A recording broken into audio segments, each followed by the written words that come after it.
Welcome, everyone, to this podcast conversation with entrepreneur, podcaster, and psychonaut Aubrey Marcus. I'm Ian MacKenzie, a filmmaker and mythopoetic men's work facilitator. For context, this interview was sparked by the release of Aubrey's podcast, A New Pattern of Sacred Relationship Emerges, where he shared about his partnerships with two women, his wife, Vailana, and their shared lover, Alana, alongside their mentor, Mark Gaffney. The main reveal was that Aubrey had received a transmission from the goddess Isis in her temple during a trip to Egypt, telling him he must impregnate both women. They also described their configuration not as polyamory, but as radical monogamy. The podcast created quite an uproar. Many people weighed in on what stirred them, including a large backlash that labeled Aubrey a spiritual narcissist who was taking advantage of these women. There was also significant concern over the presence and influence of Mark Gaffney, an American philosopher, former rabbi, and New Age spiritual teacher known for his work on integral theory and eros. However, his career has been overshadowed by numerous allegations of sexual misconduct, which has led to revoked ordinations, public disavowals, and widespread condemnation. Now, when the podcast first came out, I was struck by the sheer size of the ripple. I had known of Aubrey's work for some time, but this one really struck a chord in the collective. That alone was interesting to me. Now, I'd like to share a bit about my own path so you understand where I'm coming from. For the last 20 years, I've been a documentary filmmaker with the intention of supporting a mass shift in consciousness away from global catastrophe. In 2015, I was contacted by a radical eco-village in Portugal called Temera, who invited me to explore their research around love, sexuality, and the healing of trust. I connected with another filmmaker, John Wolfstone, and eventually a third collaborator, Julia Marianska. Together, we spent 10 years crafting a documentary that revealed the depths of their culture and the implications for the wider world. The film is called The Village of Lovers. Along the way, I experienced my own significant shifts in my life. A few years before starting that film project, I was still married to a woman 4 years older than me.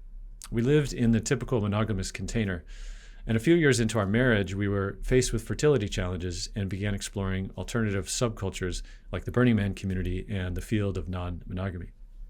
Eventually, I asked to open the relationship, which my wife initially resisted. But we did, and she fell in love with another man. Ultimately, our marriage ended. I published an essay about the experience, which ended up going pretty viral. It was named one of the top 10 essays of the year on Medium. I garnered hundreds of comments and over 100,000 reads. Many folks were very grateful for my raw account of a marriage dissolving, while others were not so kind. I experienced what I can only describe as an intense psychic storm that debilitated me for over a week. And so I have empathy for what Aubrey, Vailana, and Ilana have exposed themselves to, having experienced something similar, not in volume, but certainly in tone. After my marriage, I spent 5 years in a polyamorous relationship, where my partner and I both had multiple lovers. I learned a lot and also made a lot of mistakes.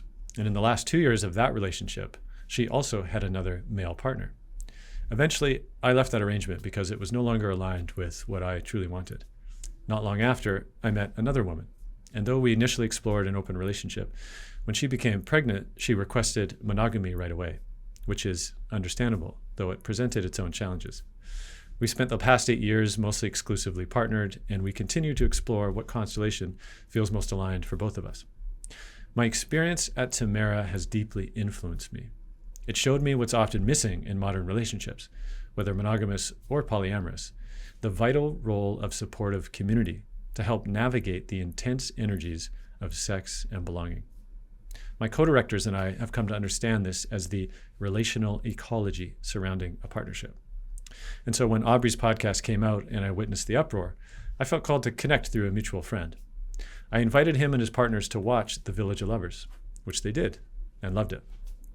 That led to this invitation for Aubrey to join me in a conversation to explore the impact of the film on his relational situation and to use this moment as an opportunity to pollinate the field of possibility for all of us, no matter where we find ourselves in the ecology of love.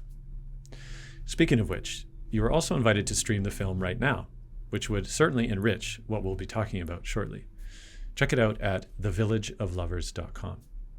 Now, a couple more things before we begin. I did a lot of research before this interview, I listened to Aubrey's full podcast as well as the follow-up episode with his ex-fiancée, Caitlin Howe. I also watched numerous response videos, including the dedicated episode from the Conspirituality podcast. I even posted to my Facebook a week before this interview, asking my network for suggestions on what to ask Aubrey. I've done my best to harvest and synthesize the main critiques I observed, and to render them faithfully to Aubrey. At the same time, it is not my tone to be a hard-hitting journalist taking him to task. This is a respectful conversation aimed at a shared field of wonder and inquiry. Also, I deliberately did not press Aubrey further on his support for Mark Gaffney. He has already spoken at length about this, including a 2-hour podcast with Mark and his collaborator, Christina Kincaid, and addressed it again in his follow-up newsletter. So whether or not I agree with his platforming of Mr. Gaffney, I felt there was no need to belabor the point here. Now, lastly, I did not ask Aubrey too many intense personal questions about the interpersonal dynamics in his love situation with Vailana and Ilana. Both the women have made public statements that they are fully aware of their choices and stand by them as they continue exploring the edges of their relational constellation. And with that, enjoy my conversation with Aubrey Marcus. Welcome, Aubrey, to the conversation. Thank you, brother. I appreciate that. Well, you are the man of the hour in a lot of ways. And and I appreciate the opportunity and the willingness that you have to come and sit and maybe to be in the seat where I am able to ask the questions and guide a conversation around this moment, which was sparked, of course, by your podcast, formerly titled, I believe, A New Pattern of Sacred Relationship Emerges. And then the title, of course, was shifted, which we could get into a little bit and why. But I'll just say up front that I know I've been aware of your work for some time. We have some mutual friends, and you've been out for a while in a way, like you putting yourself out for quite some time, like, you know, your journeys and relationships and psychedelics and, you know, evolution and all this stuff. And there was something about this particular podcast that just completely caused a ripple in the collective field that itself was just significant, right, to notice for myself as an outsider, seeing all the response videos that would come in and all these people commenting and, you know, all these kind of things. And so I want to just start up front and say, what was the inspiration to put out this conversation, and did it land in any way as you might have hoped or expected it to before you did it? Well, I can answer the second part of that question first. We were wildly surprised by the response. That's an understatement, you know, to imagine that it would touch, you know, such a raw nerve and create such a response. We didn't expect. I anticipated that it would maybe ruffle a few feathers, but I'd spent my whole life basically just sharing, you know, what I was doing and, you know, what was coming up and what was happening. And there was a change. So then this is going back to the first part of your question, you know, the relationship structure with my beautiful, majestic wife, Ilana, that had evolved and transformed and now included Ilana and included for quite some time Ilana's lover, Joshua, where we recently did a podcast together with Joshua just to show the other side of the experience. And just felt like this was part of the path of authenticity and part of the path of, you know, just sharing what was real and what we were doing. And honestly, there was an unusual lack of foresight and strategy in this. It was almost as if I was blinded from what was going to happen. And there's two hypotheses about why I was blinded. One, I was blinded by Wetiko, or what I call anti-you, like I was blinded by some, you know, darker force, or I was blinded by my soul that knew that I needed this type of initiation. We needed this type of initiation. We needed this type of pressure to make sure that the relationship structure was as sound as we believed it to be. So, but it was an unusual paucity of forethought and planning and strategy, and it was just like, this is what we do. We share what's happening, and then that's how we operate. Mm-hmm. You know, you used the phrase, I think, in your newsletter that you came out, I think it was a week or two after, maybe 2 weeks after, and you said something like exposing the the construct or the container to the wild, Yep. right? Like from and the experience of that. And I'm curious for you as well, like why do you think it hit in such a way that it did? Now that you've seen some of the feedback that's come in, and again, I don't mean personally in a sense yet, but more like, what was it striking in the culture, a little nerve, right? That suddenly that was the part you were unaware of, that it would strike that. I think that there was, Vailana and I, so if you follow the trajectory of my story, I was polyamorous, and, that created a little bit of, buzz and awareness, but it never really struck a chord like it did in this experience. But when I started telling the story of being with Vailana, and, it was a very difficult and tumultuous process, my first run with polyamory. So, when I got with Vailana, who I'd admired and, desired for quite some time, and she was finally free, and I was like, you know what, like, I don't need this. I don't need this chaos. I don't need this path. Like, monogamy sounds really good to me. And so I was telling that story, and I really fully believed that story in my heart of hearts. And I think it told that classic narrative of, the bad boy who'd been reformed and had now come to the side of, learning his lessons. And now he was still the bad boy, but he was been reformed in this relationship. And so I think there was a lot built into this kind of fantasy of what I represented and me and Vailana represented. And so one vector was that fantasy then shifting, and, this kind of the place that we held as like, see, like, polyamory never worked. You always come back around to monogamy. And this ultimately, was an affront to that kind of storyline. So I think that was one piece of it. I also think that, just the rawness with which, my wife shared her, her experience, which, for her, this is her first experience with, she's experienced a lot of betrayal, but her first experience with having to, like, look straight on and kind of confront the feelings that arise, which, I've felt myself, in previous situations and in other situations. So it was her first, what I felt like was a beautiful expression of the vulnerability of the challenge of this process, because this process is incredibly challenging. There's no way around it. And to me, that's not a bug of the structure. It's a feature.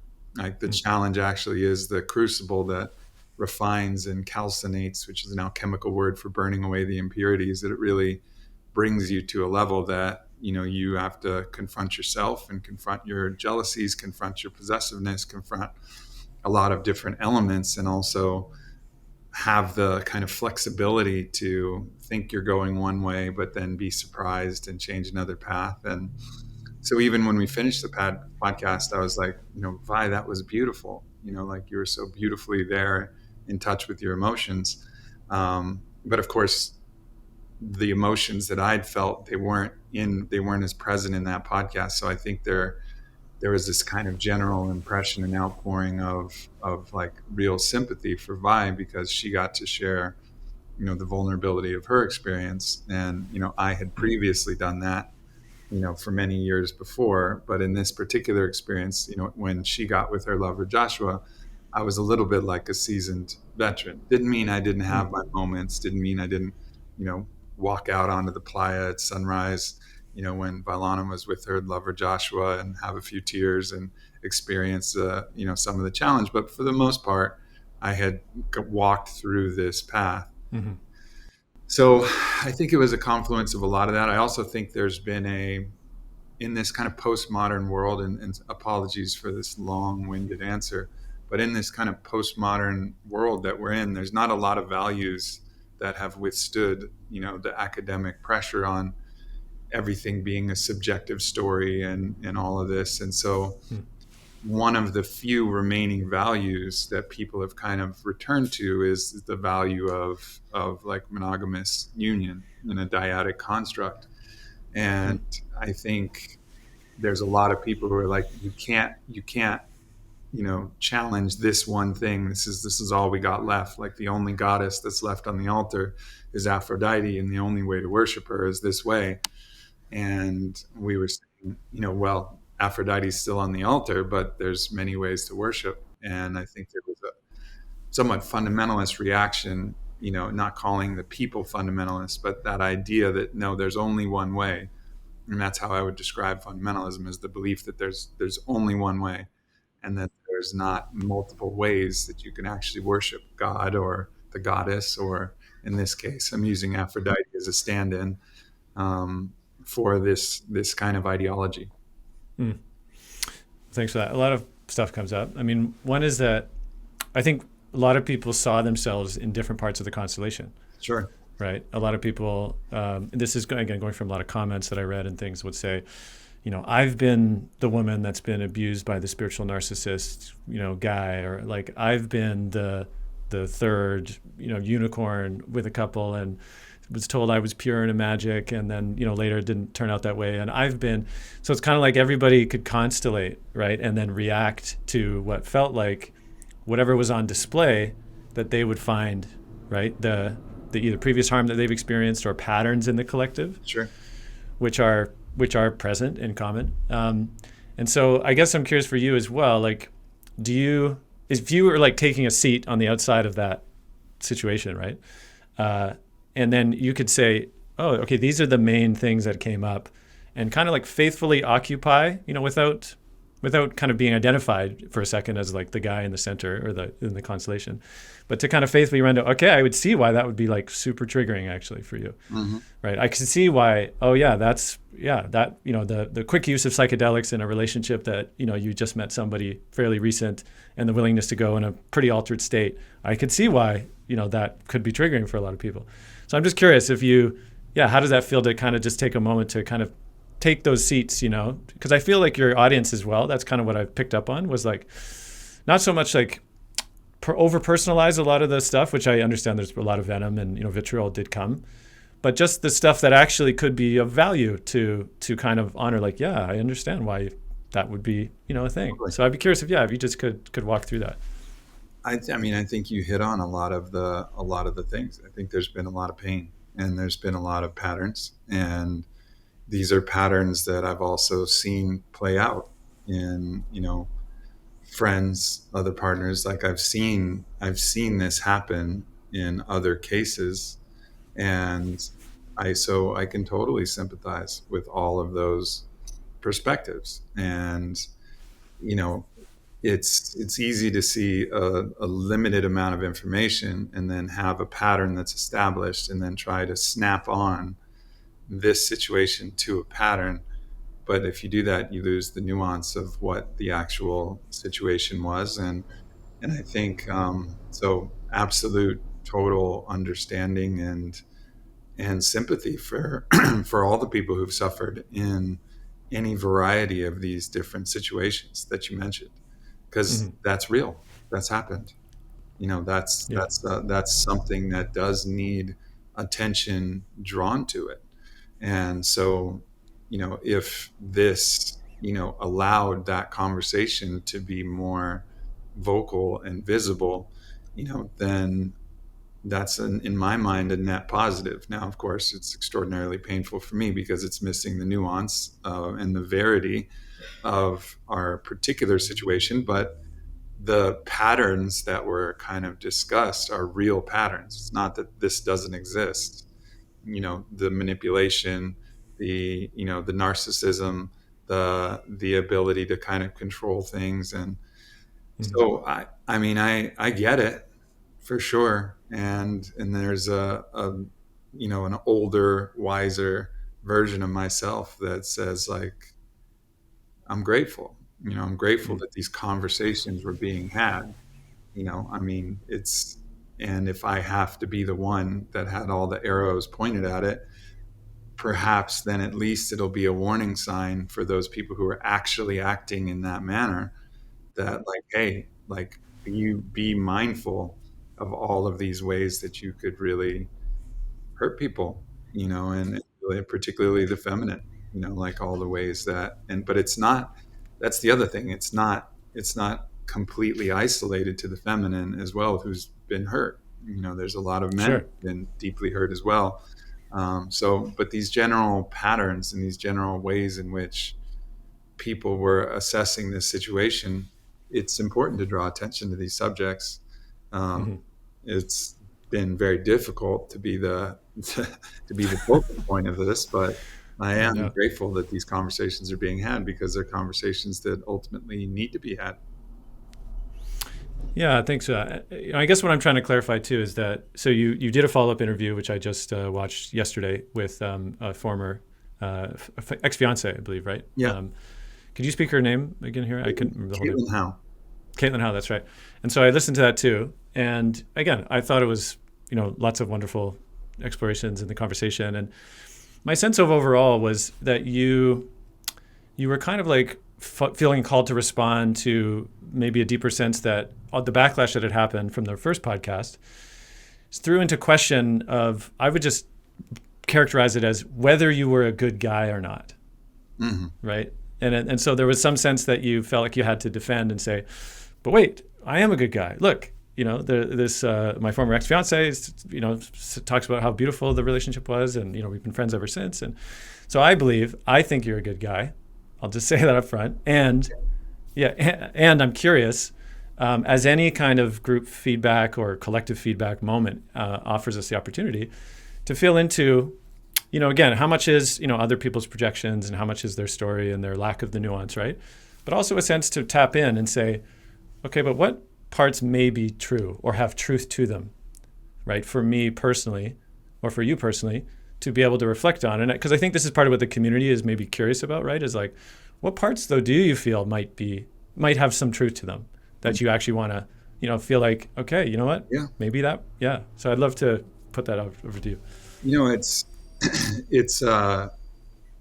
It wasn't so much that I was doing this podcast to show that I'm a good guy, because I've always said, if you actually go back and roll tape, that I'm good and I'm bad. And I'm aware of both my vulnerabilities, my faults, and also a deep underlying commitment to goodness and to God, and to actually doing well. So it was an opportunity for me to both share the places where I felt really sorry and bad, and I shared that with Caitlin, like, really, really deeply reflecting on that moment where I proposed to her in this kind of romantic, I just was filled with this idea, like this romantic, gotta get down on my knee, and I have this poem ready and the perfect ring, but there wasn't something that was fully reconciled in my heart. And, ultimately the relationship didn't work. So I made a promise that I couldn't keep. And if I was really being true and honest to myself at that moment, and not caught up in the momentum, then, I wouldn't have done that. And I've done that multiple times. And so I have to look at, all right, where are your weaknesses? Like, where are the places where you can step into something, convince yourself of that thing, but actually not really know for sure, and then the pain that's caused from that. And there's to get to real honesty and truth, you have to really know yourself well, and you have to know your own weaknesses. So this has been a really deep process of looking at the weaknesses and vulnerabilities, and the places where I'm radically generous and in service to the all, and then the places where I'm in service to myself, and find the balance. So if anything, the podcast maybe said, I'm not only a bad guy, but it wasn't to say like, I am a good guy. It's to say like, no, I'm not only a bad guy, everybody. Like, I'm a living, breathing, nuanced human.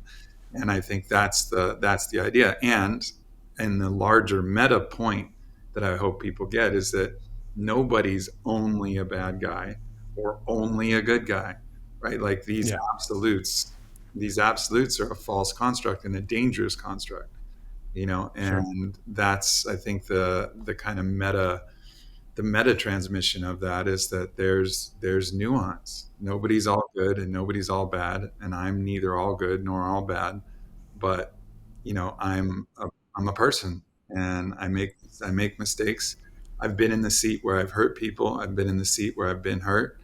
I remember my college girlfriend who cheated on me, and it was one of my best friends, and the devastation of that, and that dishonesty and betrayal, and then me moving forward with promises that there was some part of me that didn't really trust the promises I was making. And what is that all about? Like Mm-hmm. that. And at the end of the day, there's this kind of there's issues that I've had, vulnerabilities that I've had, challenges that I've had, and there's also beauty that's there as well. So Mm-hmm. I think really the most important part of this was, it's important that we don't write anybody off with a label and just say, Sure. you are this, you are this. I think everybody has certain moments of narcissistic thinking where really all they're doing is caring about themselves. But it doesn't mean, as soon as you call someone a narcissist or a conspiracy theorist or a blank, whatever label you want, then it negates the humanity, which is always far more Sure. complex. So I think that was probably the most important point, was just to say, I'm not perfect. I've fucked up a lot, and I will continue, I'm sure, and I will try to get better in this process. And I am not all fucked up and on this like Sith Lord path to just my fucking Sure. darkness into the world as possible. Yeah, and you have an extensive podcast. I think you're up to 400 episodes or something now. So, maybe you've covered this kind of thing. But I've heard this framework around the difference between guilt and shame, and sometimes people swap it in this understanding. But the way I've learned it is that shame can be healthy when it's around particular behaviors, right? Where healthy shame is like, oh, I did that thing, and maybe I created harm, and so it's a behavior that I can look at and I can take steps to repair. And but it doesn't mean I'm a quote bad person or something, right? Whereas guilt, in this understanding, is like I did that thing because I'm flawed, or because I'm a bad person, or because I'm, and that whole story. And I think that gets into the territory like you've been saying, which is like you become all one thing.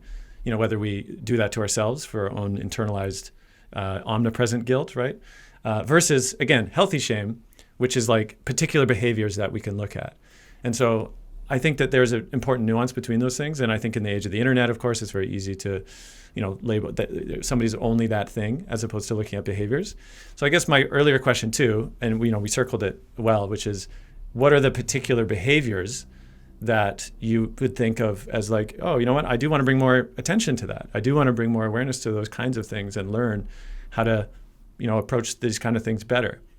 So yeah, go ahead. I mean, I have, so my own personal definition is flipped. That guilt is I've done something bad.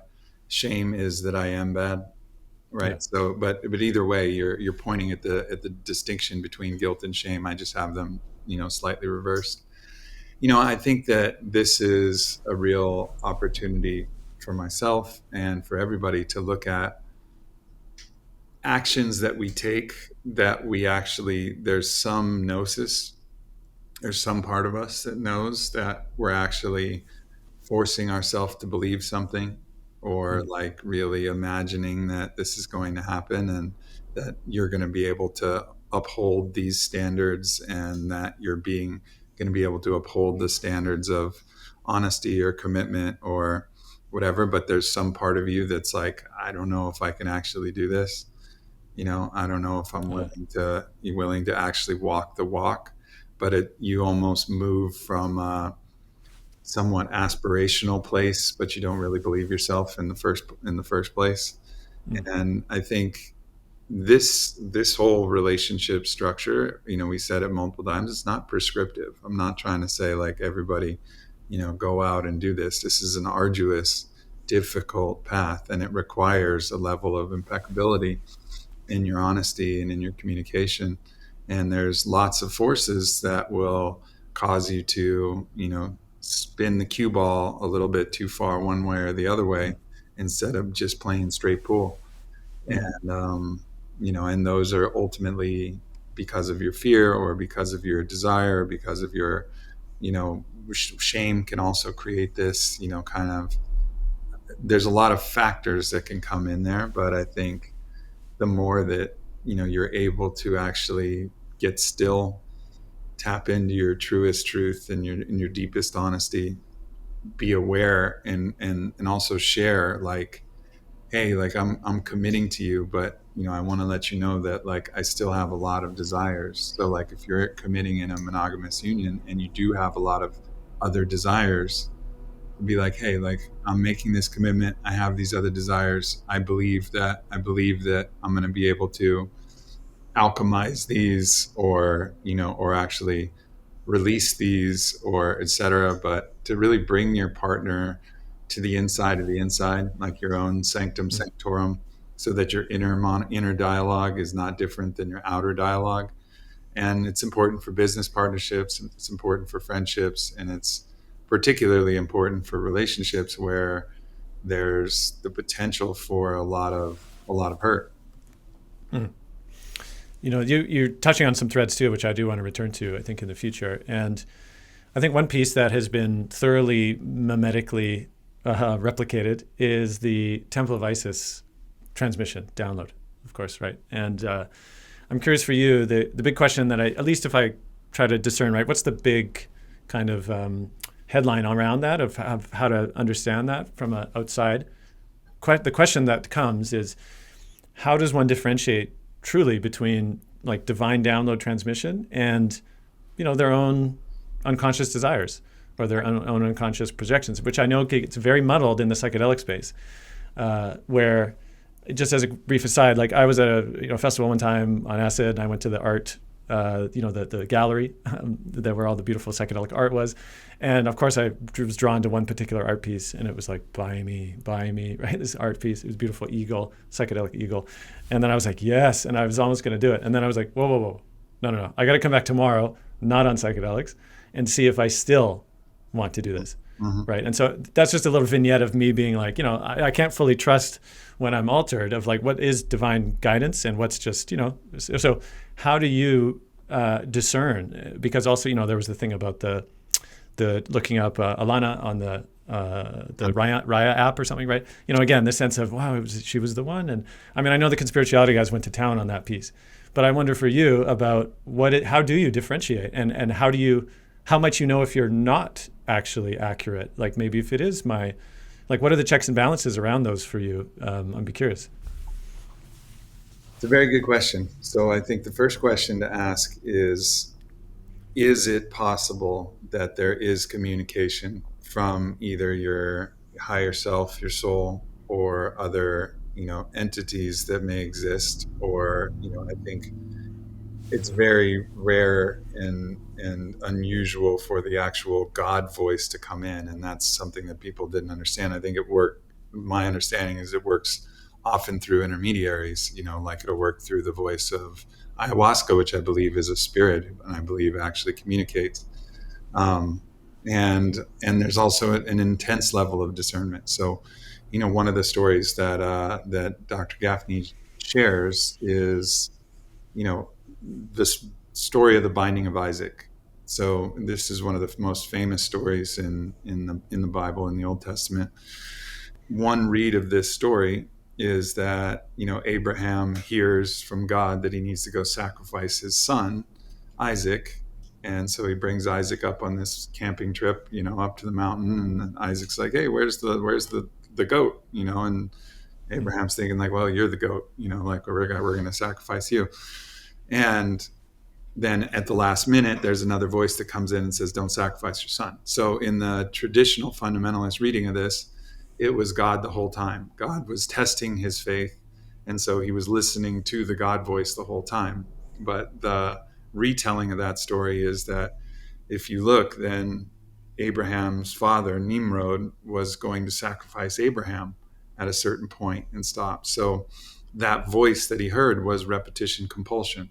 It was actually not the God voice. It was his own psychological prism, his hermeneutic prism of trauma that was telling him to do something. And then he finally clarified that prism. So the idea that there's clarified wisdom and then there's unclarified wisdom. either based on trauma or based on desire, I'm fundamentally completely in agreement that that exists, right? So just let that be known. I've been a psychonaut for 26 years, and I've had a lot of different experiences. I've had experiences where I've heard, voices that have been, clearly telling me things that were not ultimately fundamentally healthy or resonant. And then I've learned to be like, okay, be very clear, particularly those things that, really stoke the ego, or those things that put you in a lot of fear. You have to be really careful about those messages.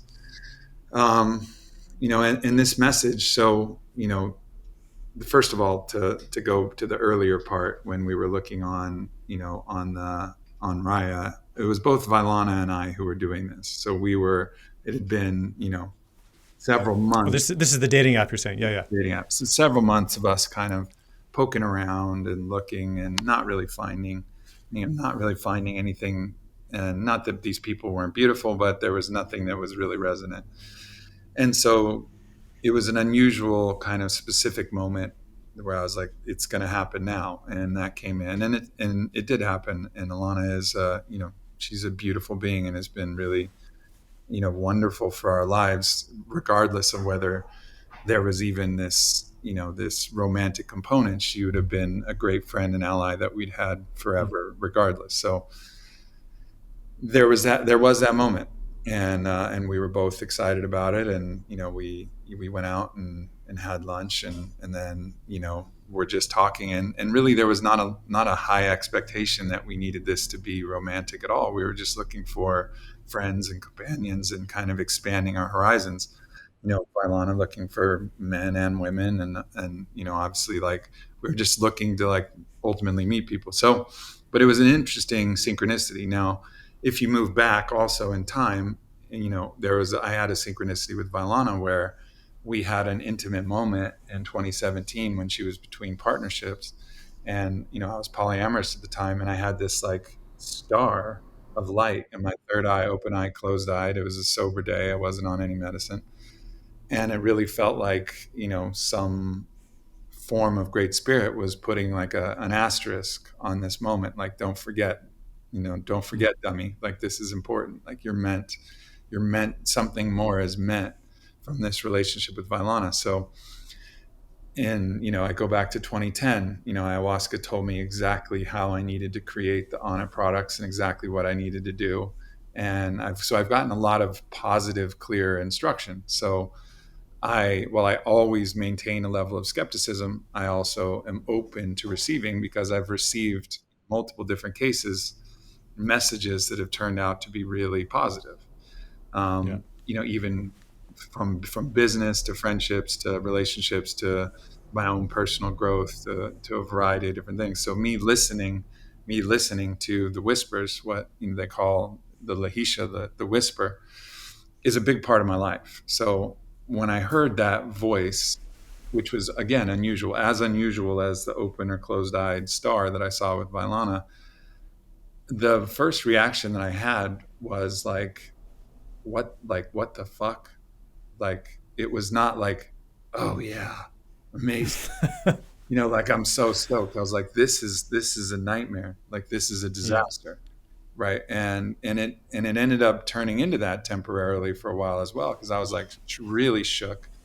I call Caitlin and I'm like, what the fuck? And we're talking through it, and we're like, all right, maybe it's like you're supposed to birth a book together, or like a deck of cards, or like it's a creative project, and I was like, totally, like, it doesn't have to be literal, it could have just been this thing. But what I heard something real, like, it was real. I'm not lying. No, I'm not lying. As many people want to say I'm lying, you can go for it, but I know I heard it. So that's not the question. Mm-hmm. Now, what was that voice? And I think one of the key things is, one, to feel what it feels like in the moment, also feel what your reaction to it is. Like, ultimately, when I shared that with Vailana, it was a horrible experience, and also knowing my own personal desires. I'm excited to be a father, but it's not some fatherhood and spreading my seed is not like something that has been like, yeah, I can't wait to, I can't wait to have as many kids as possible.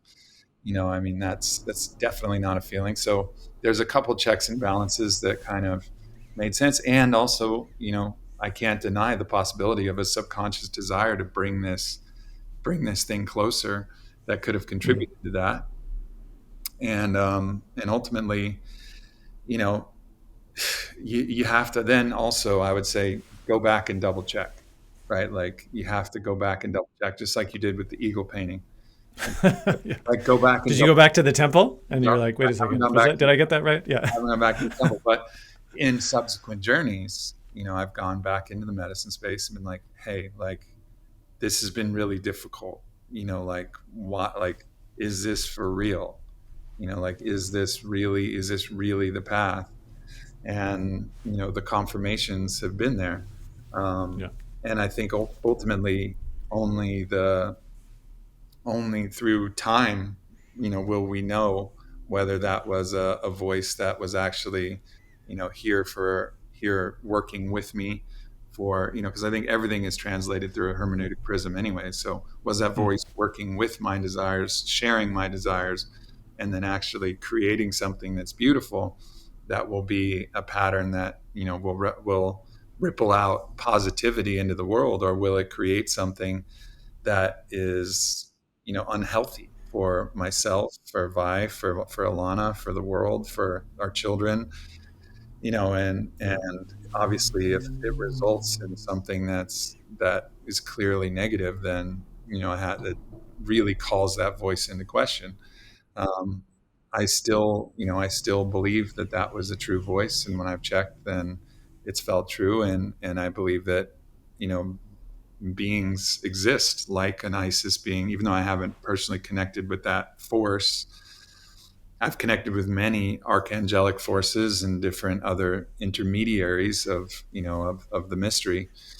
Mm-hmm. So, I'm fundamentally open to that level of assistance, and that can come from the extra dimensional forces. And I'm also quite clear that there's darker forces that can do the exact opposite, and that can give you messages that lead you to ruin. I've watched that happen with my father. I watched him receive messages that led him to isolation and his ultimate death and ruin. So there are positive forces and there are negative forces, and you have to be extraordinarily discerning. And that's ultimately the key, is just maximum discernment, knowing that nothing, like not even the best channel, doesn't have something that's translated through their own hermeneutic prism. Mm-hmm. They're like, I'm purely channeling. No, you're not. Like Paul Selig is, I think, one of my favorite channels. I don't know if you've ever heard his work, but the words that come through him are so pure and so true. And it's still coming through Paul Selig. Like you can't get completely out of the way. Everybody's like hollow bone. Well, it's still a bone. Like it's like maybe the divine breath is breathing through your flute, but it's still your fucking flute. Like, so you have to understand that you're never completely out of the way. You're always a little bit in the way. And as long as you're a little bit in the way and you're fallible, as all human beings are, that you have to also have you have to, scrape it and test it, like the Buddha recommended for all wisdom, like scrape it and test it, see if it's gold or see if it's actually a poison. We're going to jump to something really quick, just to kind of bookmark, because you bring up some pieces around discernment, blind spots, divine clarity and transmission. And I'll say I personally have come to, I guess, fundamentally recognize that nobody is capable of seeing their own blind spots. I mean, kind of, in some ways obvious. It's just, so in that sense, it's like the idea that one can, not that you're saying it, but the idea that someone can fully become aware of their own blind spots is, I see that basically as a collective endeavor, right? This is where you need people around you to actually provide, mirrors and perspective and things. And, we could chat about that soon. But I do want to bring up the naming of the podcast, initially at least, as I believe a new pattern of sacred relationship emerges. And there was one of the main critiques also I think brought up was the kind of, I don't know what to call it, right? Like sacred doublespeak or something that was maybe consciously or unconsciously crafted around, it's not monogamy. It's like deep, committed monogamy meets, but it's not polyamory, even though it kind of resembles polyamory. And so people noticeably, right, they had a lot of confusion around like, wait, what? Why don't you just say this? Or why don't you say that? And people were right. Uh-huh. So people were right. And I think that was one of the things I said in Caitlin's podcast, and I also put it in the kind of the intro thing that I posted on Instagram, is like, you know what, y'all, you were right. Like, fundamentally, we named this the wrong thing. What we wanted to do was honor the deep commitment that existed between Vailana and I, and also paradoxically the openness that we have to other erotic connections. So we created an intentionally paradoxical name, but it was a bad name. It was the wrong choice. And so one of the things that I wanted to correct was say, like, no, here's what I like better, which is radical fidelity. And radical fidelity means faithfulness to, and then what? So fidelity is faithfulness. Faithfulness to what? Faithfulness to the truth. Yeah. And that to me feels a lot better in my system, and is, I think, a lot better name. And so this is one of these things where, like, when you expose, as I said, like when you expose it to the wild has feedback, Oh yeah. And, oh yeah. And this was one of the cases where the wild was right. And this was like, you're right, y'all, like, you're right. Well, let me ask you this too, because there's a tone of it as well, around kind of like it's a more evolved structure, right? And I know you guys said numerous times in the podcast, hey, this is not for everybody. Hey, this is how we're doing it. And at the same time, by calling it a new pattern of sacred relationship, like it's an evolutionary leap, right? And I say this as one, again, who has experienced and been in a polyamorous dynamic and a monogamous dynamic. And I do think in the polyamorous community, there is, and the monogamous community, I guess, there's this tension, right, between poly people saying, we figured it out, monogamy is for losers, not everywhere, but it can be like that. Monogamy is for chumps, basically, less evolved chumps, and we figured this out now, we're evolving. And then, of course, a lot of people get into that scene, and it's total mayhem, because a lot of the traumas and challenges and, all the stuff is just there, multiplied times however many people. And then monogamy people are like, no, this is the divine pattern of, God's creation. And like, I saw a podcast, I think it was David Sutcliffe, or one of the fellows, right, and two other guys, that kind of roasted this sense that, you're not a real man because a man fully claims his woman, and he would never let a woman, go with another man. Sure. So there's just inbound judgments that are just very obvious there around what is the true elevated, evolved form of partnership, right? And there's also a lot of, I would call it judgment around eros as a whole, right? This idea of that it's fundamentally a kind of lower expression of, energy, and it needs to be reined in, rein in your stallion, and just commit to the woman. And that itself is also, I think, often a repressive approach to this intelligence, eros as intelligence, which again, you spent at length unpacking. So all of this was jostling, right, with this idea that here's, we're doing this over here, but it kind of also came out as because we're the more evolved humans, doing it like this. And not only is it not polyamory, it's like, it's something else entirely. And so obviously it kind of hit all of that at the same time in a kind of confusion. And so I wonder for you, maybe the question in this is just that this question of radical fidelity now you've brought up, right? And I believe that also is a really important gateway. Also as a link to the film that you did watch, invited through a mutual friend, about Tamara, the project in Portugal. They've been there about 40 years. I, myself and two other filmmakers spent 10 years making a film about the community. And I'll just do this as a little bridge, is that they have a deep commitment to truth and trust as the center of their community. That has actually been their guiding principle. And that even though they're somewhat understood as a free love community, even that's kind of an incorrect translation, that what they say is love free from fear, right? As a way of understanding how do we create conditions whereby the truth can be continually followed as our like guiding principle. So before I say too much more, I would love to know just how that hit for you, seeing the film, and like what did that possibly illuminate around, maybe what wasn't there for you in your dynamic yet, or how to think differently about it. I just love to open that up now. I mean, there was, first of all, let me just address before I go into the film, which is fantastic and beautiful. And we all watched it together, and it was really, really supportive and powerful to see that, all of us. And, I think there's lots of times where I'm clever, but also dumb. And, I was thinking like, this is clever. It's creating something new that won't, that is, but I mean the title that you used. The title and also whatever we kind of proposed, even though it was never prescriptive and whatever it was clever, but dumb. And that's also like, all right, let me look at myself. Where am I clever, but not wise? And where am I actually not really seeing the field? Like I should have, I didn't know it existed, but if I would have watched the Tamara film first and really understood what they were doing, then it would have been far less this idea of like, wow, this is really such an evolution. This is actually something that, this group has been practicing for 40 years. And so there's a lot that was clarified from that. And that's something that I have to also be mindful of. I do have wisdom, and then sometimes I can try and be clever. And that's I wouldn't fault a sense of that you sort of unbeknownst that there was a community doing this stuff. I wouldn't see that as a fault.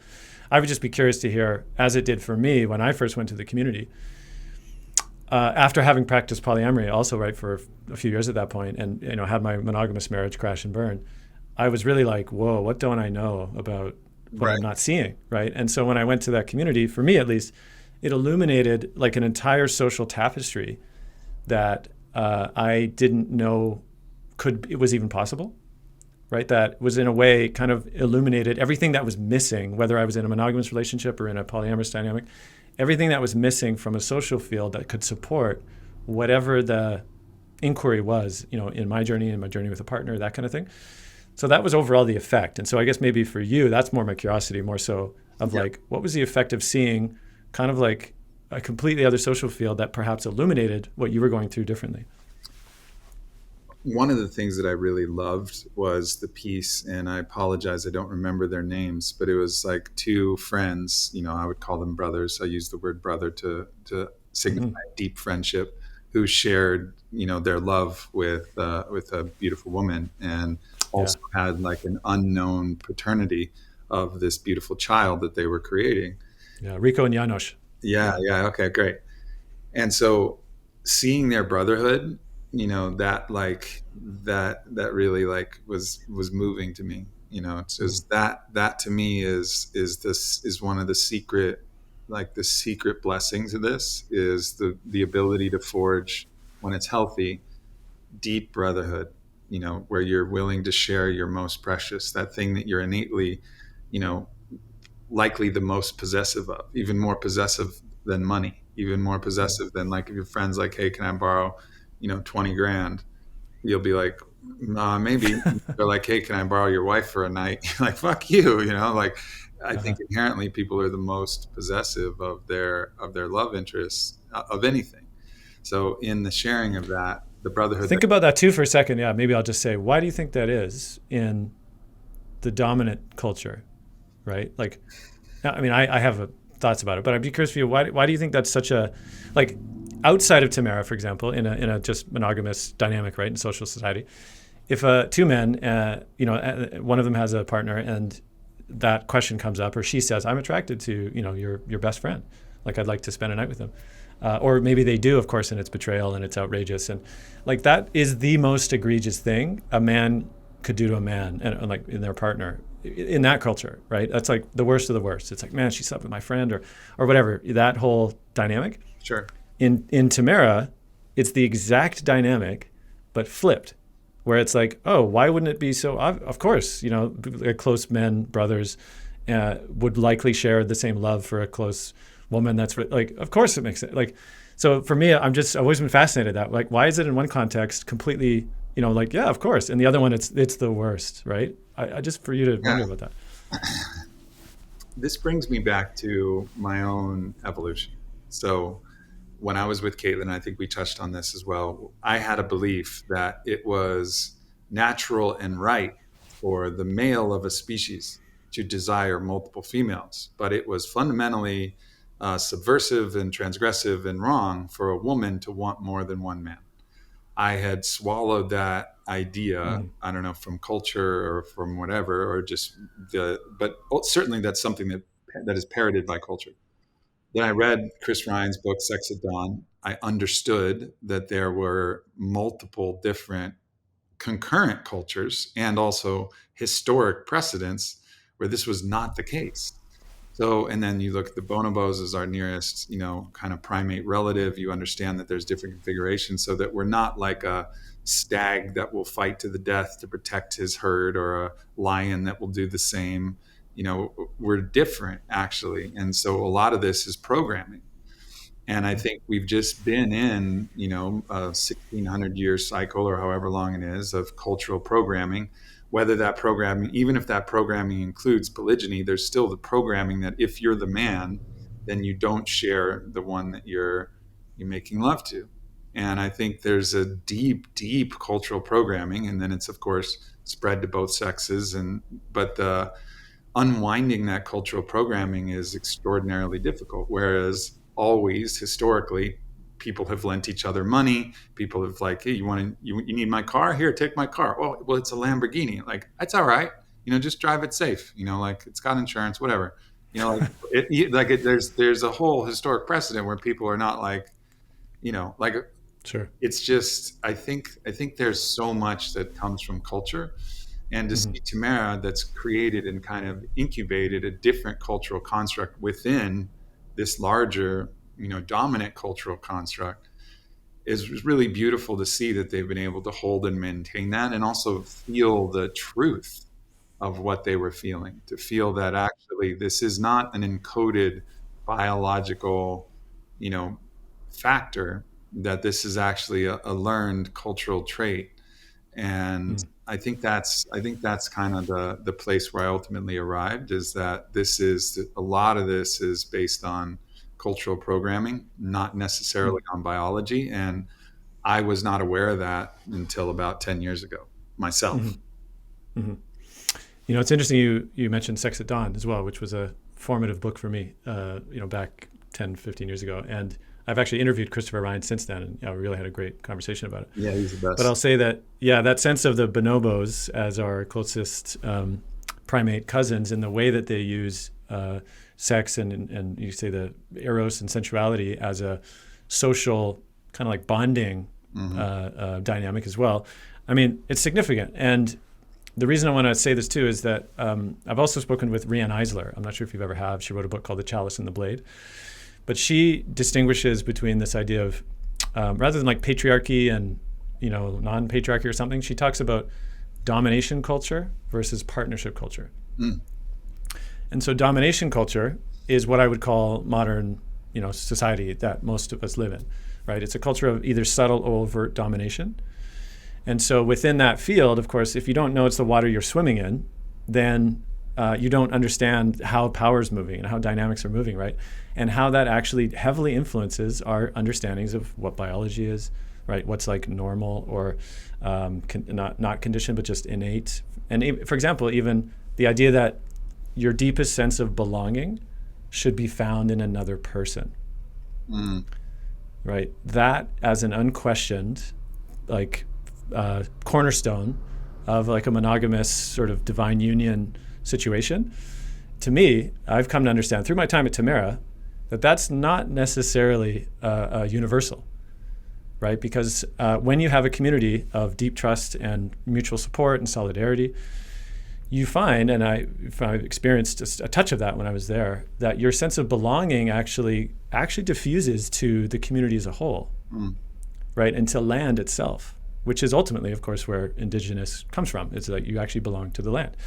And so this idea that I came to understand that this locating home in another person, while romantically, beautiful and all the rest, in many ways could be seen as compensating for the loss of a wider social field of trust and belonging that so many of us had lived in, right, in the past, the way that we have lived.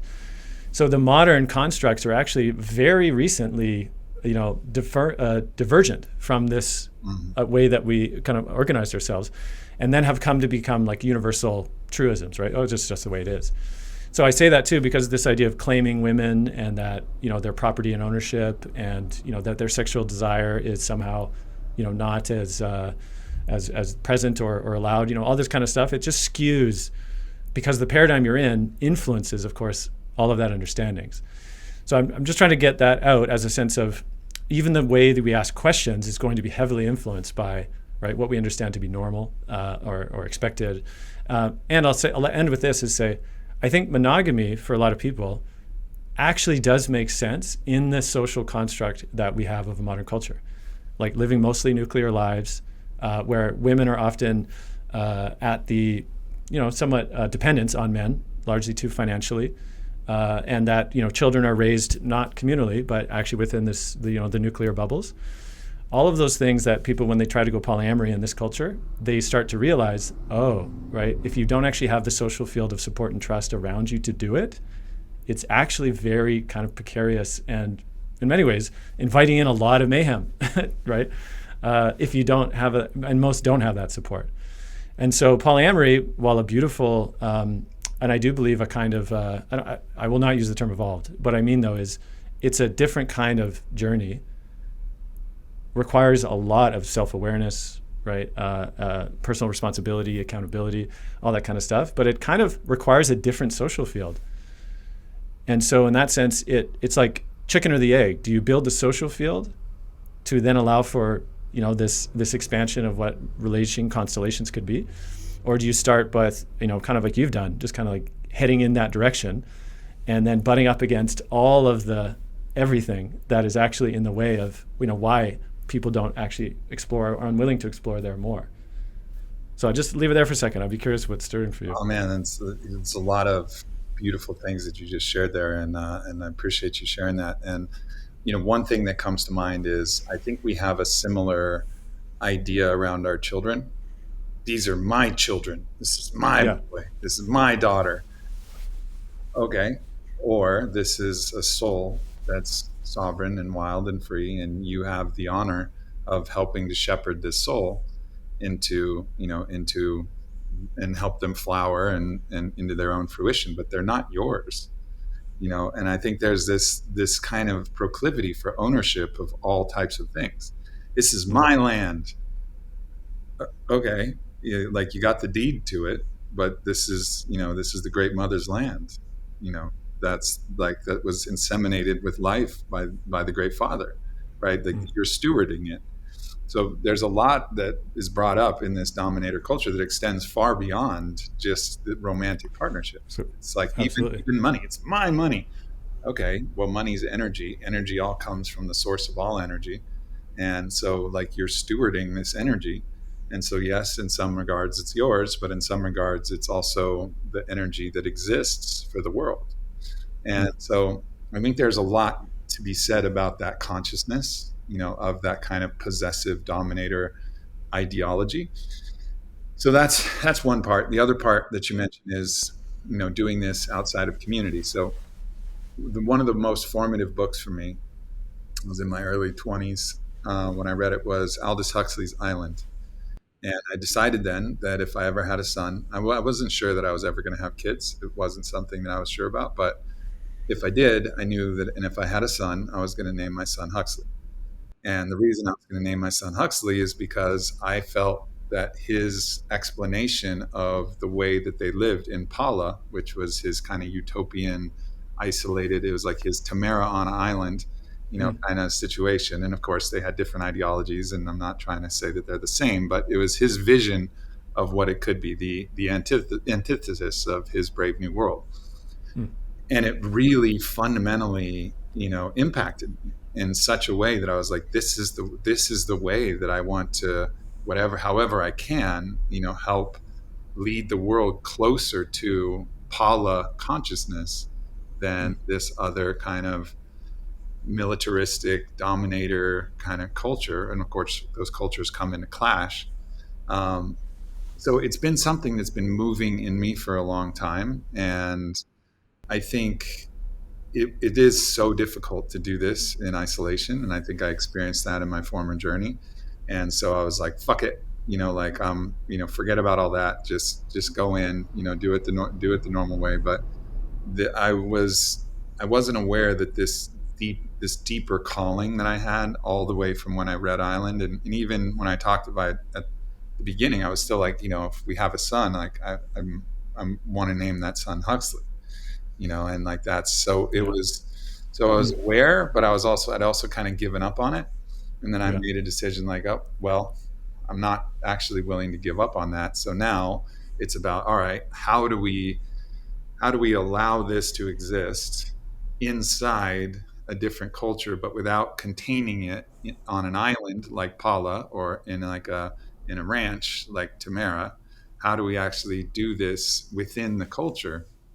And it requires a lot of support. So, and I think that's something that we're recognizing and kind of calling in, is a lot more support. And when this happened and all went down, first there's the deep introspection. There's lots of the conversations and things that came up for Bailana and for Alana, and really being there to like hold the challenge of the situation. But also I called all of who I would consider the elders, so I talked to Charles for a long time. I talked to Alexandre. I talked to, my, Native American brothers that I really look up to, my Ecuadorian, sister that I look up to. I talked to all of the different people who I really felt held, Father Sean Allaire. I talked to all of the different people that I really felt could offer reflections and wisdom.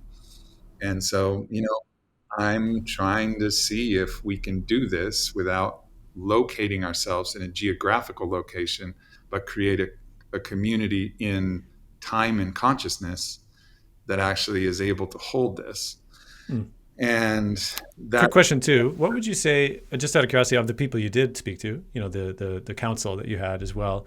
You don't have to name any specific names, but I'm just curious. What were some of the maybe are you sure, or maybe give more time, or like what was the flavor of some of the other, was it all high fives, or was it, no, of course not. I didn't think so. It would be pretty shit elders if it was all high five. For sure. Right?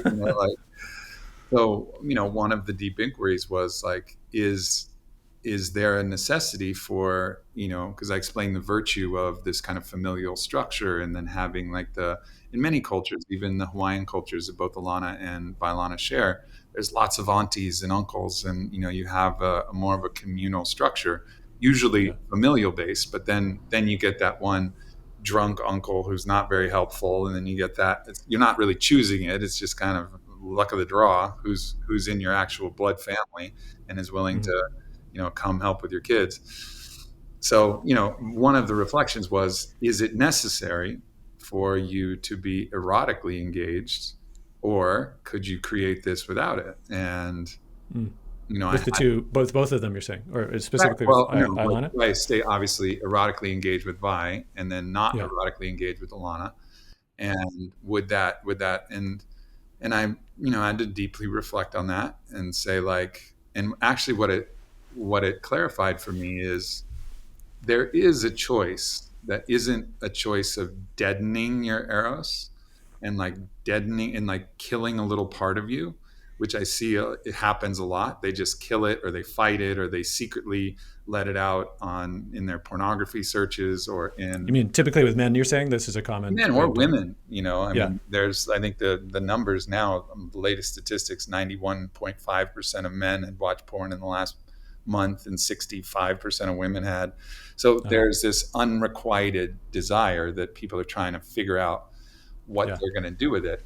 Um, and I think there is a higher alchemical choice that is available to actually do something that isn't trying to kill that energy, or isn't trying to let it squirt out into different leaky places.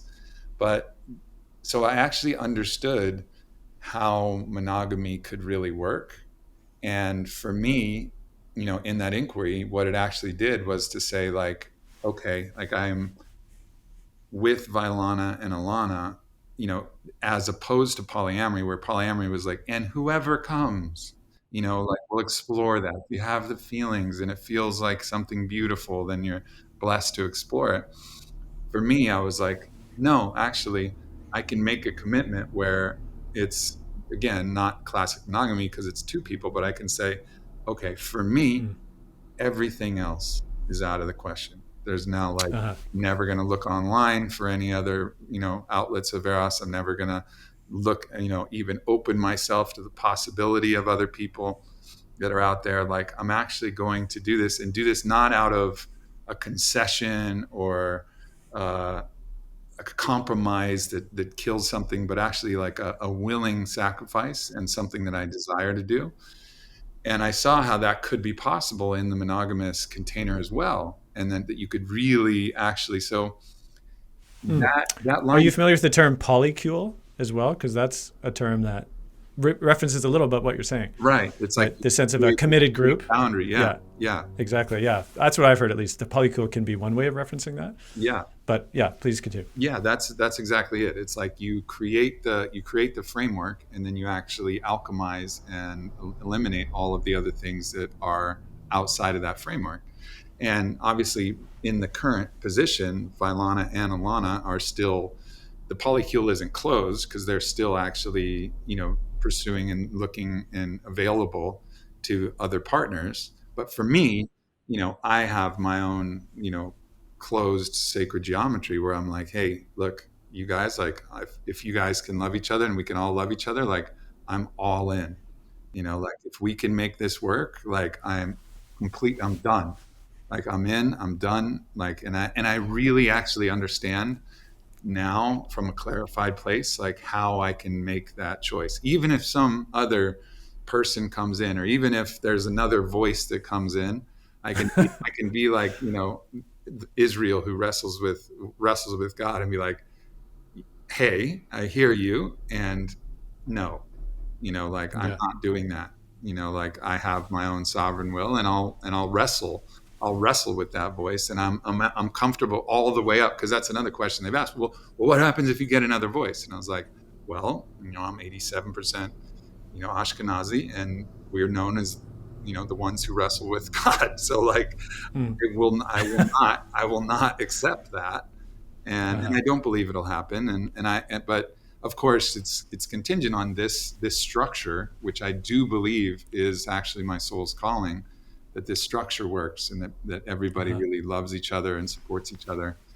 And if that's the case, then so anyways, the long story short, that one voice about is the erotic connection necessary actually allowed me to understand this kind of polycule, to use that word, mentality, and also understand the monogamy technology as well, which a lot of people are saying, like, you can do this, but I've never heard exactly how you do this, because I've never seen it modeled, where, Yeah, like, where monogamous, partners the girls weren't out with their, with their girlfriends talking about how hot the waiter is, sure, and sure. various desires, or the men weren't talking with the boys about this or that, or sharing their frustrations. I've always heard, like, a lot of, but not a Yeah, lot of, like, I'm, like, really landed in this, and I really love it. And and doesn't feel like a compromise. This feels like a willing sacrifice, and this is part of my devotion to God. And so it yeah. really helped me understand that,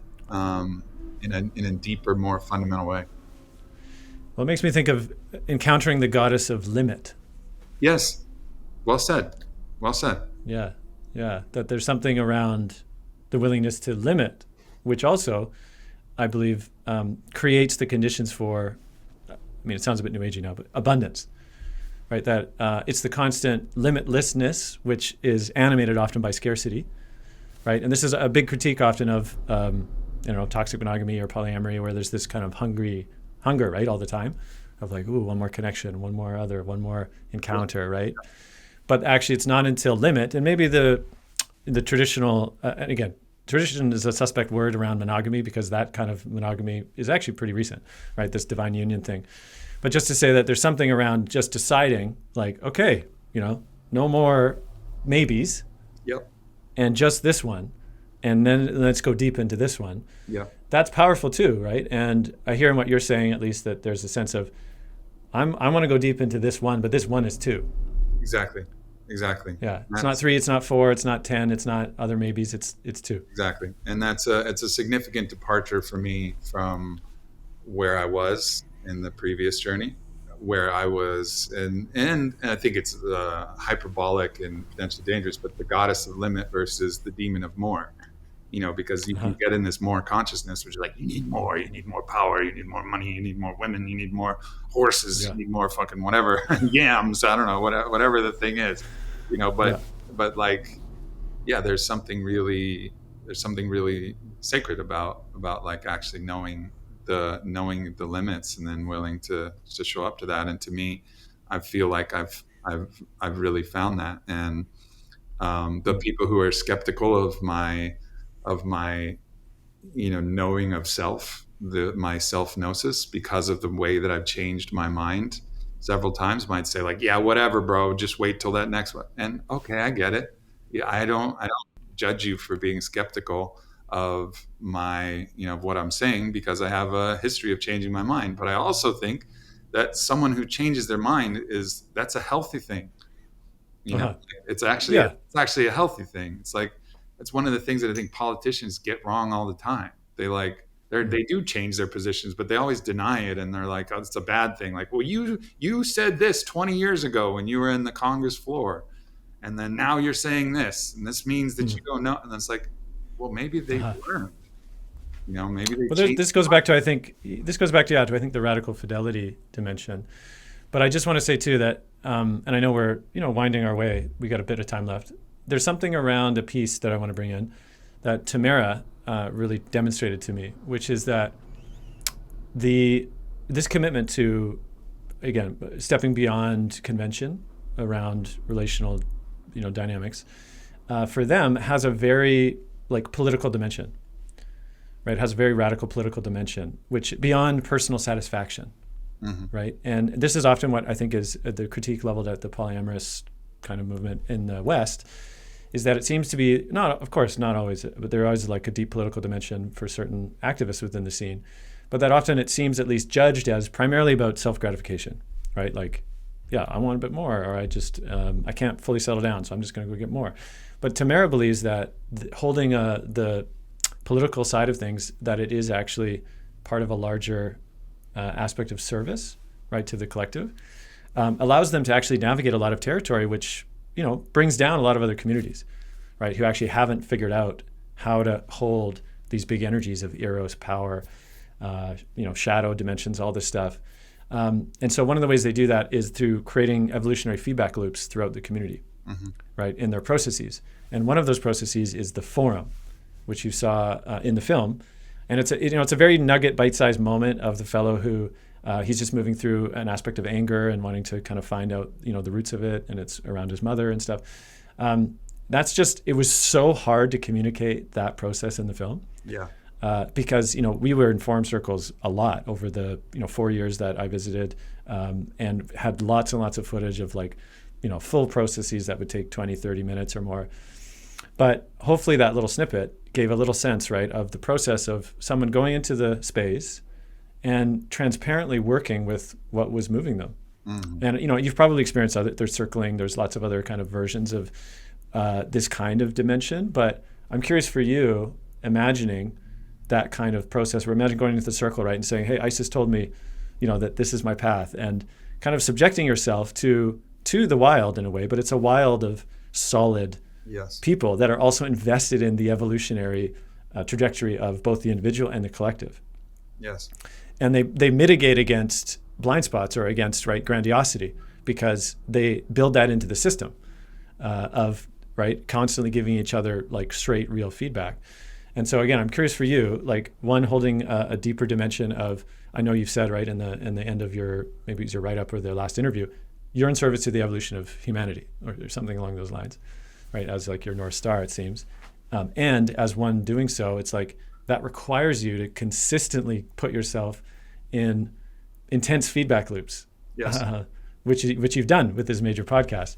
And so again, I just wonder how that landed for you, of seeing what was going on there, in the community and in your own process of being able to perhaps shift a little bit of understanding how you're your seat requires a certain hot seat, over and over again, not being a victim to it, right? But just like, man, that's a particular path that you're kind of continually putting yourself out there for. Yeah. And I have, close bonds are like one of the key things. It's the thing that's like probably the most important to me. And I have actually a whole ritual that I've created. It'll be in my, next upcoming book, You vs. Anti-You. And it's a exchange of beads. And this exchange of beads is about a level of brotherhood or sisterhood that is like, we're committed to our friendship. We're committed to the truth between us. We're committed to the generosity between us. And so creating a community that's not confined by geography, but confined by actually like relational, tenets, it's super important. So that aspect of the form, that's always been there. I've been talking to everybody. I've been in that. And the particular type of ritual theater, almost you could call it, that was in Tamara, I'd never experienced that actually until post watching Village of Lovers.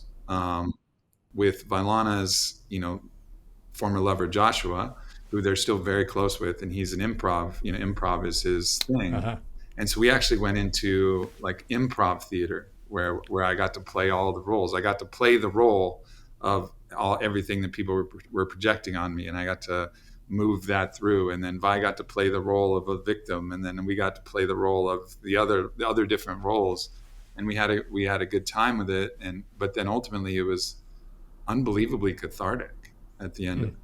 Like we finished and we were like, do we want to do any more scenes? And all of us were like, wow, like we feel really good, because there's a big group of us in our kind of music room, which is our biggest room in the house. And so I think there's something really beautiful about being able to play the roles and express these things in these kind of ritualistic ways. And as circling is a great communication method, but there's something about playing the characters and then exposing that I think was really valuable. And I really commend Tamara for whatever inspiration, caused them to create this as a central piece of their form, because it makes a ton of sense to me. And, I would love to do more of that, in our life as we move through this. And it's needed. We all need support, and we all need help. And there's always ways where our minds can get lost and going down a dead end alley, and then we need some other voice to help us see the way, and some other way to express our emotions. Yeah, too. And I'm appreciating hearing the ability to try on stuff, because maybe I'll say this also as a lack in the generally spaces that people have in the dominant culture, to fully own the parts of them that are shadowy, right? Or that could, use more expression, but in a way that obviously doesn't create more harm, right? And in the absence of those kinds of things, it comes out sideways, as we know. And I'll give one example in the forum where there was a fellow, his name's Dennis, where he's a Tamaran, so he's very in deep with this stuff. But I remember one forum performance, he ended up kind of wearing a skirt that, there was like props that they would use sometimes, and he was wearing a skirt, and he put on this kind of like mask thing to cover, and he fully occupied a man like deeply channeling his lust for women. Right? Like he could just go into it and be like, I love women. And like he could just fully own that part, right? And it was powerful for both. I mean, the men could feel like, wow, yeah, that's part of me too. And the women too could feel like, ooh, like very turned on by that, right? Like the permission to like fully occupy that archetype, right? Which is all within men and women and us, right? The true lust there. And the fact that it could be expressed there within that field meant that it was also a kind of diffused, right, among all the energies.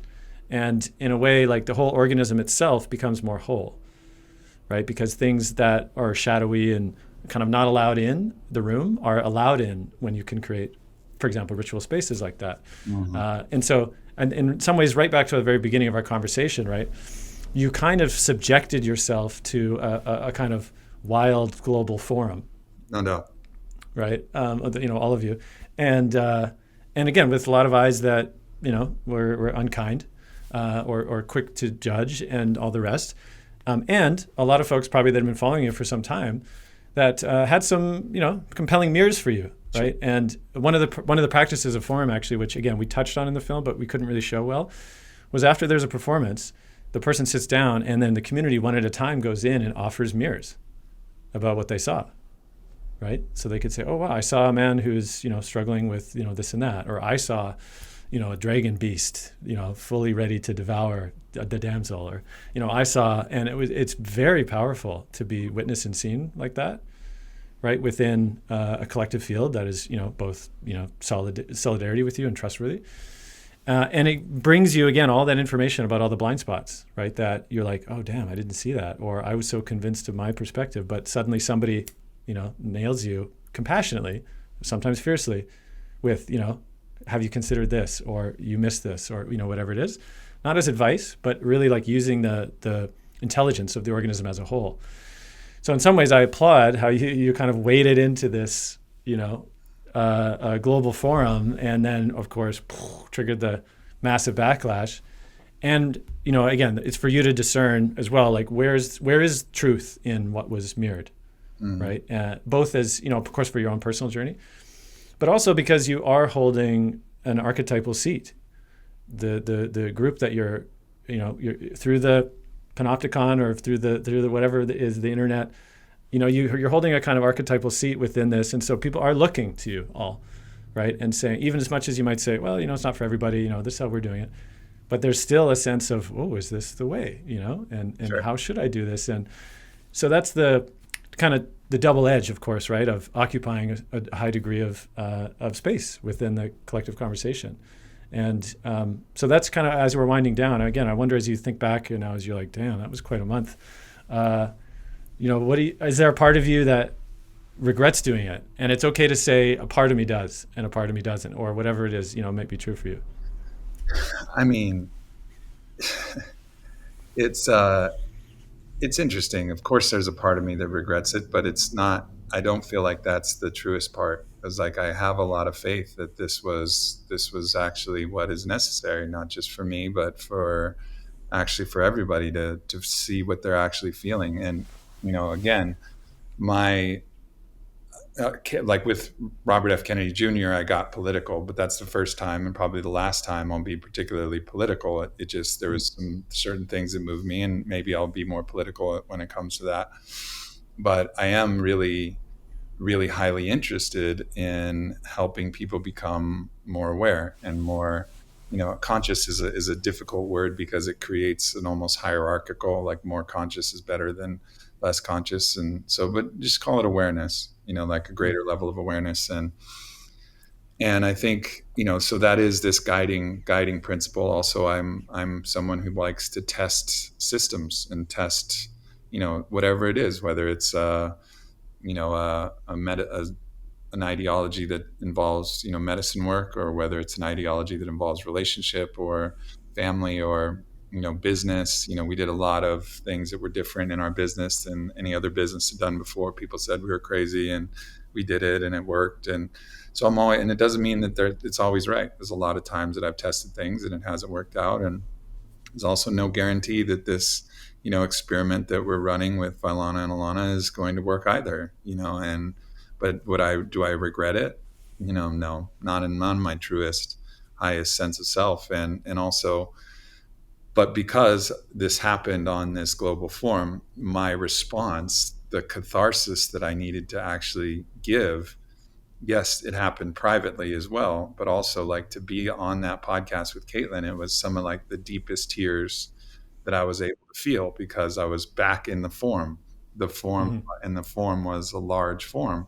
But so I went into the forum and all of this stuff happened. I didn't get a chance to respond. And then I took my chance to go back into the forum and show the real feelings that were underneath the surface there. And I think that's also part of this as well. I mean, you talked about, mythical masculinity before, and a big part of masculinity is, be someone who can shut down your emotions, handle things in crisis. Everything's going crazy. Like you're the one who's like the calm in the storm, the smooth operator, the James Bond who can just handle all of the pressure and all of that. And also, you got to be able to be the one who can just break down into tears and cry and share and spread and like feel those emotions. And Mm. so, for me, as someone who's trying to embody what I believe, is the essence of masculinity, it's both. It's all of the multifaceted components, from the eros that moves through me to the kind of blindness or ego that can move through me, to the willingness to show up in service that can move through me, to the pain and the tears that can move through me, to the poetry, to the entrepreneurship, to the basketball player who wants to like take people's souls like Shang Tsung and collect them, and like there's all kinds of different parts of me. And I guess my commitment, I just believe that by sharing that publicly, somehow there's a service that I'm doing. Mm. And I believe that. I believe that even if whether I'm a villain or a hero or whatever, I'm actually neither. I'm just Aubrey, and by being Aubrey and really being Aubrey to the fullest and the best of my ability, that somehow that'll be of service to the world. Mm. Does it make you feel like you want to almost like cook in the cauldron a little bit privately, for a time? I mean, even with the, as the relationship unfolds, and, maybe be a little more kind of like ready to reveal, because people are going to, have a sense of, oh, what's going to happen next, right? And is there kind of like, almost like sharing research, like Tamara, right? They'll research for a while and then kind of like distill, this is what we've learned, or here's some models we can say, hey, how about this? Right. But there's a sense of not everybody in all the time. Like Tamara closes for 6 months, right, for every year. Like there's no visitors outside, so they can really do the inner work and, dig deep with their own community dynamics. And then they can open up again and say, okay, welcome to the world. Here's what we've learned. Here's where, we can share. So I'm curious for you as well, in terms of the pulse points going forward, right? Is there a time now to really sit and reflect? And then, Of course, and that's happening always, in every moment. There's a lot of, I have deep meditation practices, as well as breathwork practices and dance practices, and medicine practices, and a variety of different things that help me really sit with things, and also the conversations that happen. And there's a few pieces that I think are still going to be shared in the forum from this, like the podcast that I did with Vailana and her lover Joshua. Like, okay. That's a missing, what I feel like is a missing piece to the story. And then after that, I was just interviewed by Dick Schwartz, and he went into a big internal family systems process. It was like really, really emotional. So there's a couple things there's a couple more pieces from this first initial wave that will come.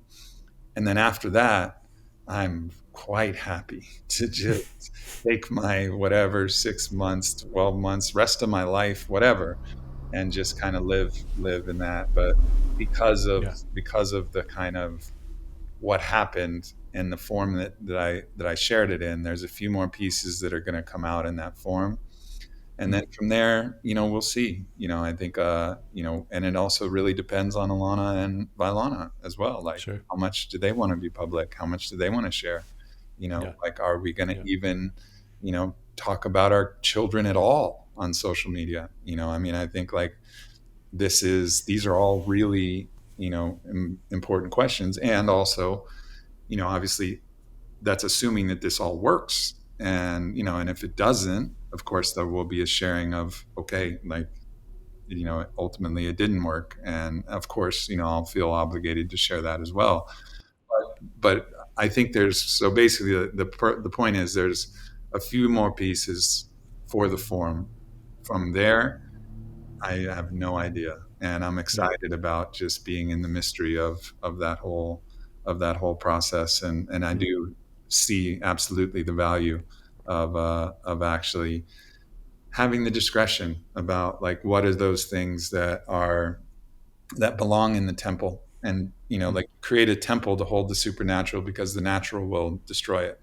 And that's one idea of why you have a temple, is because it contains something that nature would destroy. And we exposed something that was really sacred to nature, to the wild, and it tore it apart. It didn't ultimately destroy it. I do feel like there's a deeper strength, and there's questions now that we have, and reflections and things. So Yeah. we're in the process, and the process will have a few more public components, and then from there, I think it's into the mystery, and into a greater understanding of where the world's at, and what my position in that really looks like, how personal I want to be. It was always just kind of a default for me, like, if you feel something, share it. If you understand a fault that you had, share it. If you understand something you did well, share it. It was just like, I was just like, this is what I do. I'm Aubrey Marcus. This is what I do. Yeah. Now I'm like, Yeah. okay, well, let's revisit this. Let's look and see what's actually important, and what's actually in service, to the collective. Yeah. And the goddess of containment, perhaps. Yeah, indeed. Well, brother, appreciate the time that you took to sit with me today. Yeah, and answer these. And I appreciate you. I appreciate you a lot. And it obviously takes a lot of trust to, given the current situation, to say yes to an interview. And but obviously, I'm really happy that you asked a lot of the questions that were being reflected. And I don't know how people will receive it, but I just hope that at the end of the day, people realize that, yes, I'm flawed, and I have blind spots, and I have weaknesses, and I have you're not entirely wrong. Like, no one's actually, smart enough to be entirely wrong. And, no one's smart enough to be entirely right. And there's just, there's a lot more nuance to the equation than you might think. All right, friends. Thanks for listening to this episode with myself and Aubrey Marcus. And I'd love to hear responses. So leave your comments below on the YouTube. And once again, you're invited to check out the film, The Village of Lovers. That's at thevillageoflovers.com. And if you want to explore the work I do with mythopoetic masculinity, check out themythicmasculine.com.